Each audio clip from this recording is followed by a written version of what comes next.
Kelsey, I'm going to turn it over to you to let you do all the magic. Thanks, Christina. Psychologist Mihai Csikszentmihalyi coined the term flow. He discovered that people who experience flow tend to describe it in a similar way, which means you know it when you see it and you feel it. Flow can be described as a state in which people are so involved in an activity that nothing else seems to matter. The experience is so enjoyable that people will continue, even at great cost, for the sheer sake of doing it. We've all been there. You look at your watch and you realize several hours have passed by, yet you feel energized, not drained. You feel accomplished and satisfied. I can't actually see you right now, but if you're nodding your head because you've been there and you felt that, give me a virtual high five. There are lots of books that have been written for the individual and experiencing flow. They share guidance, strategies, and how to tap into it more frequently. In fact, when you look at being in the flow, it can occur at any age. A young artist creating a masterpiece, she's careful, deliberate, attentive to every detail. A graphic designer crafting a logo, they feel creative and alive. A teacher teaching a lesson to her students and is connected personally to each and every one. A developer coding an application that will change the world. He's curious and he's not afraid to fail. These examples highlight overcoming a challenge, operating at peak performance, being connected to something bigger than yourself, passion, creativity, curiosity, and a display of growth mindset, which all contribute to flow. Once you've experienced being in the flow, you'll continue to search for it until you find it. And once you do, you'll continue to repeat it again and again and again. You often hear people say, I had the best time. That was the best day. That was the best experience and the best job. And it's usually because they were able to be in the flow for a period of that time. Most of the examples that I provided are people who are thoroughly enjoying the work that they're doing. Are they the lucky ones? The ones that were able to find something that they're so passionate about that it feels like they aren't working? That's what they say about entrepreneurs. But what about the rest? Let's be honest. It's not often that people use the words best day and work together in the same sentence at all, period, ever. But what if best day and work were like peanut butter and jelly? You can't have one without the other. What if experiencing your best day at work was the norm and your worst day at work was unusual? Sounds too good to be true and nearly impossible to achieve. We totally understand. But perhaps finding flow in the workplace is not really as elusive as it appears. What if flow in the workplace represents the right set of conditions being in place for employees within that workplace? Science tells us that if the right conditions exist, employees will not only be engaged in their work, they'll thrive. They won't just be happy, they'll feel fulfilled. And they won't just be productive, but they will belong. What are those conditions? Pay, benefits, corner office, a fancy title? Hang on tight, you're about to find out. But first, I should probably introduce myself. Hi, I'm Kelsey. Nice to meet you virtually. I'm a mother, a wife, a runner, not a fast one, but I run, a friend, a leader, HR practitioner, and an entrepreneur. I've experienced quite a few best days at work, but also a few of my worst days. In fact, a group of friends that I have here with me today have experienced their best and worst days as well. And we have learned that the most important lessons come from the most painful experiences. And those experiences and the science behind them became a catalyst for our company, Best Day HR, and is our reason for existing. We passionately believe that creating conditions that lead to thriving, fulfillment, and belonging can be achieved by incorporating flow into the workplace. And by doing so, your employees will experience far more best days than worst days. So I'd like to introduce you to the rest of my team. Sean, would you like to introduce yourself? Yeah, I'm Sean Miller, and I have the honor of working with these three folks at Best Day HR. And as Kelsey said, a best day truly is when we can help create an environment where everyone feels like their work has meaning and they're personally valued. So thanks, Kelsey. Dave, how about you?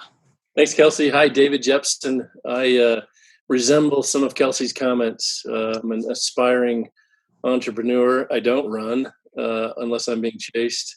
But that being said, I do like to be active and moving. Have a hard time sitting still. I remember many best days at work, and they all had a common denominator. I had to be working with people who, in and of themselves, were thriving. It was intoxicating, even contagious. But I think at the heart of it, they were days when we were problem solving, whether they were problems that had just arisen or problems that had been long term.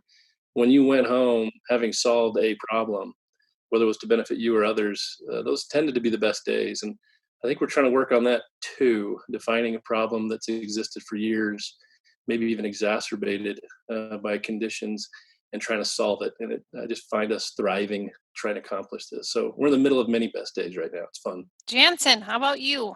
Hi, my name is Jansen Lytle, and we kind of go through these things here. And a little about myself. I'm a software developer, and I kind of put this in here because we talk about problem solving, and we start talking about best days, and that's generally my best day, honestly, is solving problems. But when I kind of start looking at it, though, it's rarely to solve the problems isn't the best day. It's working with people that when you solve this problem, it matters. It's like having this piece. You say, "Wow, look what we did," and you got a whole bunch of people. My team right here. They'll say, "Wow, good job on that," or "That's exactly what we needed." So that's a little about me, at least. Jansen, I love it. Thanks for describing your best day. I'd like to share my best day at work with you as well. And as many best days that I have had, I gravitate towards this example. I was involved in a design sprint. Jake Knapp wrote a book called Sprint, Solve Big Problems, and Test New Ideas in 5 days. If you haven't read it, check it out. It's worth the read. This was with a team of 9 fellow coworkers, and we were in a room for 5 straight days. We were tasked with blowing up our annual performance appraisal.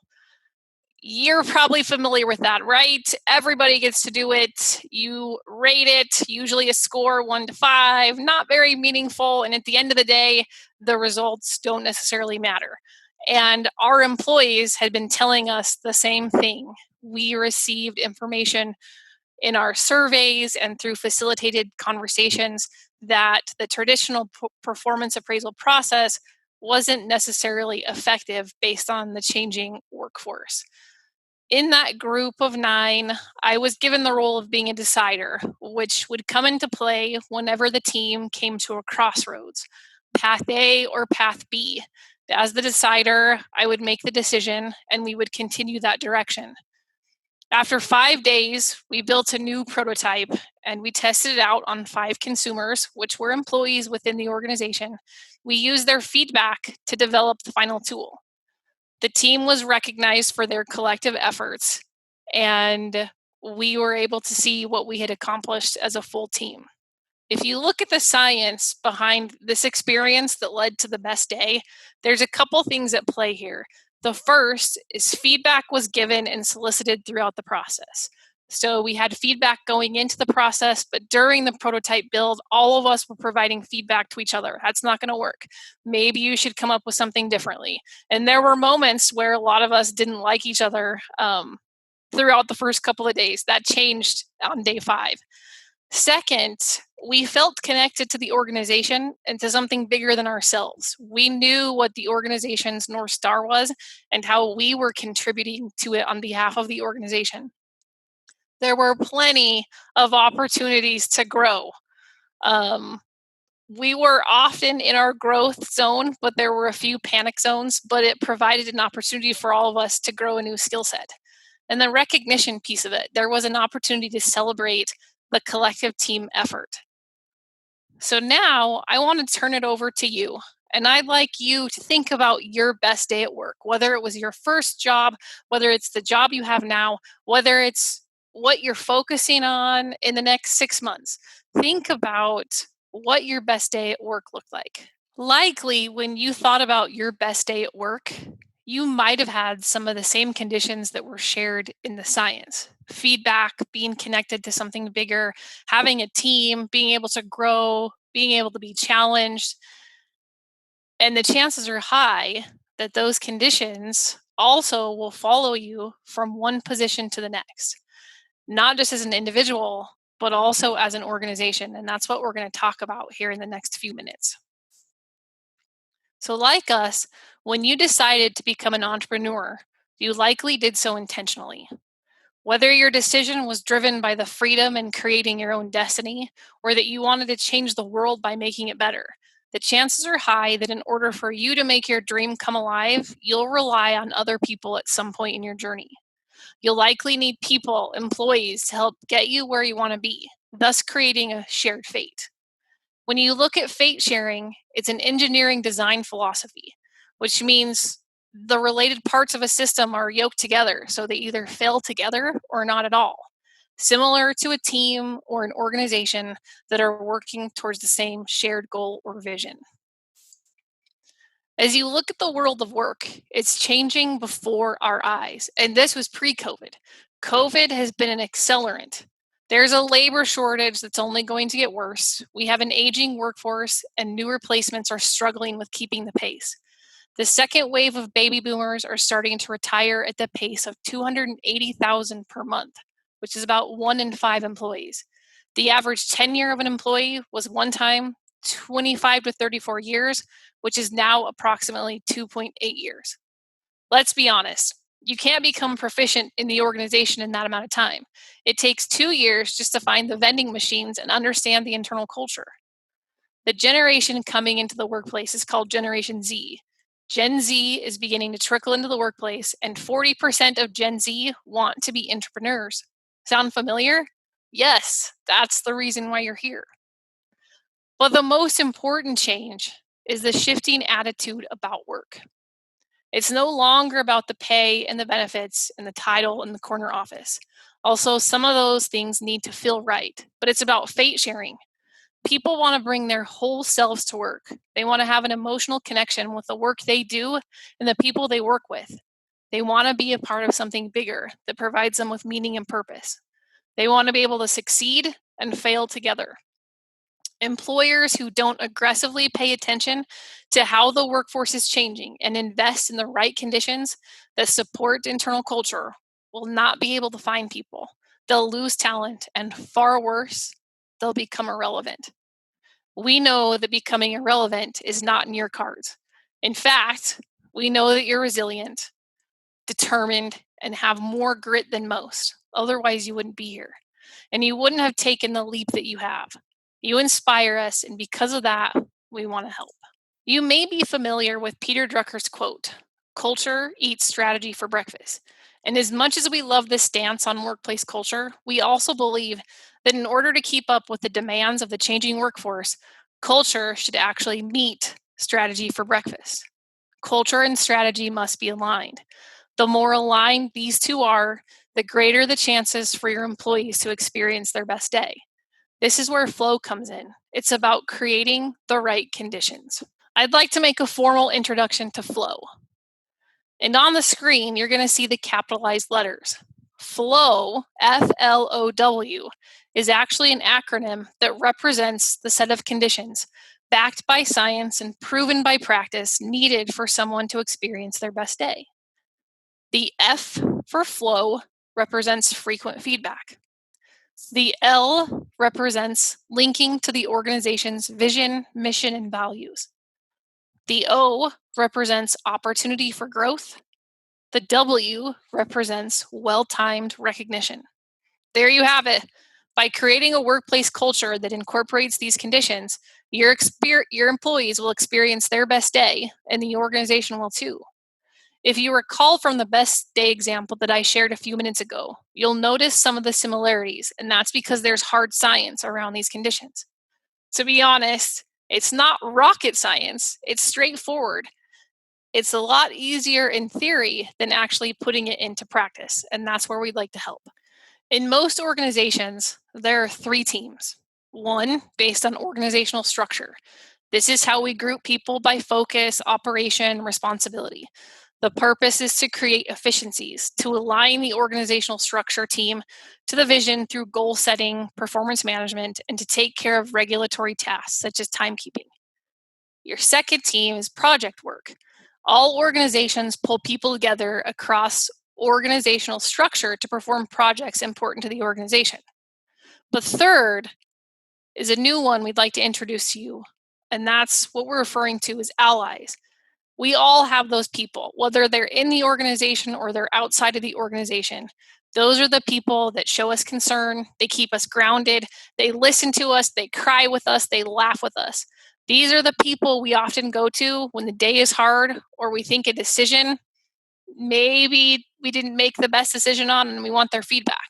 We share a victory with them or a private moment related to kids or partners or Saturday's soccer match, our goals, our dreams. This team works because there's an equal contribution, care, loyalty, and psychological safety.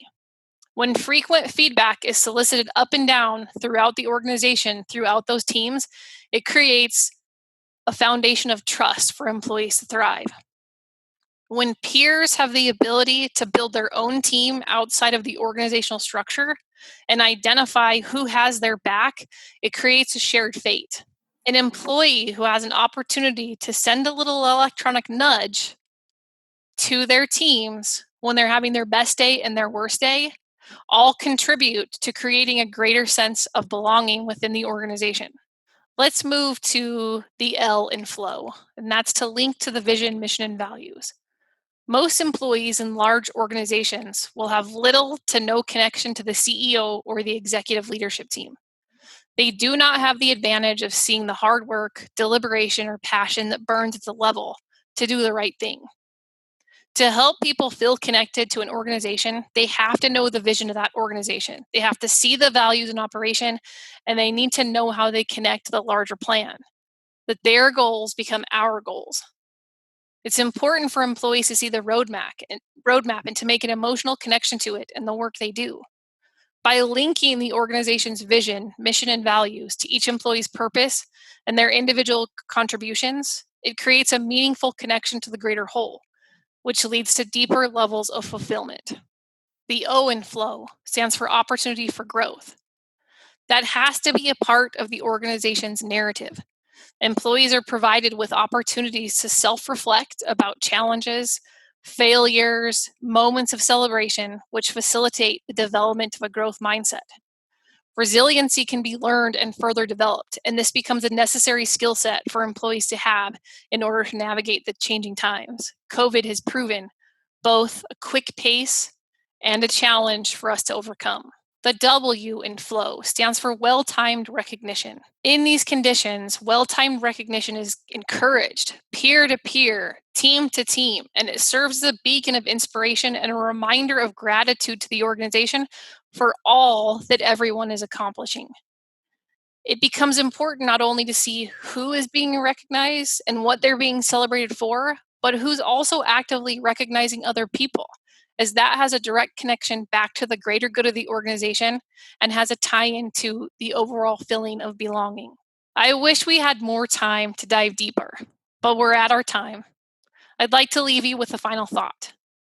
You've worked so incredibly hard to get to the place that you are right now. Every decision you've made, every challenge you've overcome, and every step you've taken has led you to where you are right now. You've been deliberate and intentional, and it hasn't been easy. Creating the right conditions for those who will share your fate will require the same deliberateness and intentionality that you've already proven. And if you do so, it will pay dividends. Your employees will not only be engaged in their work, they will thrive. They won't just be happy, they'll feel fulfilled. They won't just be productive, they'll belong, ultimately leading to their best day. And when your employees are experiencing their best days, the organization will too. You've got this. If you're interested in learning how to incorporate flow into the workplace, or you just need a peanut butter and jelly. Best Day HR has your back. Let us know if we can help. Thanks so much for your time.